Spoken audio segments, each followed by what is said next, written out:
Hi guys, Dan Hale here, Farm Manager at Moreton Morrell College. I'm here stood at the entrance to Nethermorton Farm, which is our main yard on the Moreton Morrell campus. If you come with me, I'm about to give you a tour around the yard and a little bit of what we do. So one of the first sheds you'll see as you walk into the yard is the free trial yard. So with this yard, we have a partnership with Genus. So what we are doing, we are testing feed conversion. So the cow will stick their head through into the bunker one at a time. The ear tag will be read, and once the ear tag is read, the bunker will measure how much food they eat, how long they stand there for, and how often they visit the bunker. This information will then get sent across to GrowSafe. GrowSafe will compute the information and send it on to Genus. With this information, Genus can then market their genomics and their semen better and more accurately. So we are now at the cattle handling area. We use this area to obviously do a variety of tasks on the cattle. The way it works is we have a collection area here. It then feeds round the corner into a race, which then feeds into our crush. This is abatement crush, and we use shear well weigh bars and weigh heads. This allows us to obviously complete different tasks like weighing, jabbing, drenching, and anything else you could think of. It allows us to do it in a safe manner, which is vital for students and the general health and safety of everyone and the cattle. So I'm currently stood in one of the calf sheds. This shed and the shed next to it will be the first sheds that the calves arrive and are put into. They will stay in here for 30 to 60 days. While in this pen, they will be put onto a concentrate food, and then they will be weaned onto the ration which they will stay onto. Also during this 30 to 60 days, they will have their initial vaccine, and then they will have their second vaccine and a tolracol drench.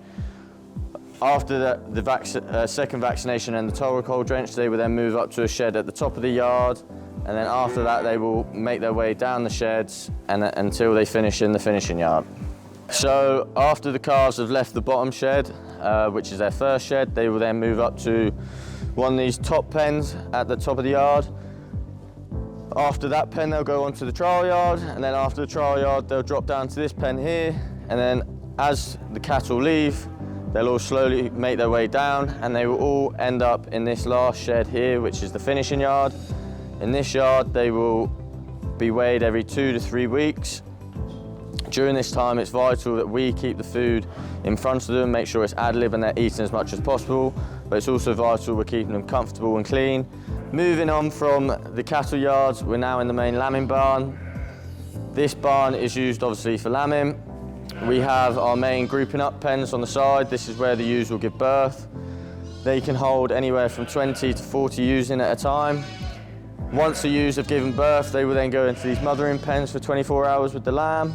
Then after 24 hours, they'll get marked up and then sent over to the grouping up pens, which is an adjacent shed. And then they will spend 48 hours in there before hopefully going outside. Obviously it's all weather dependent. So the last of our sheds is our grouping up pens. We have 6 pens here. Each pen can fit 10 to 15 ewes with their lambs in. This year we've chosen to put 10 ewes in each. This is just due to having a lower number of ewes at the time. They will come over here after giving birth for 48 hours, and then weather dependent, hopefully they'll go out into some grass, and then hopefully that'll be the last of them in until the following year. So to finish the tour off, we're stood here in Home Meadow. This is one of our grassland fields. We roughly have around 200 acres of permanent pasture over the college campus.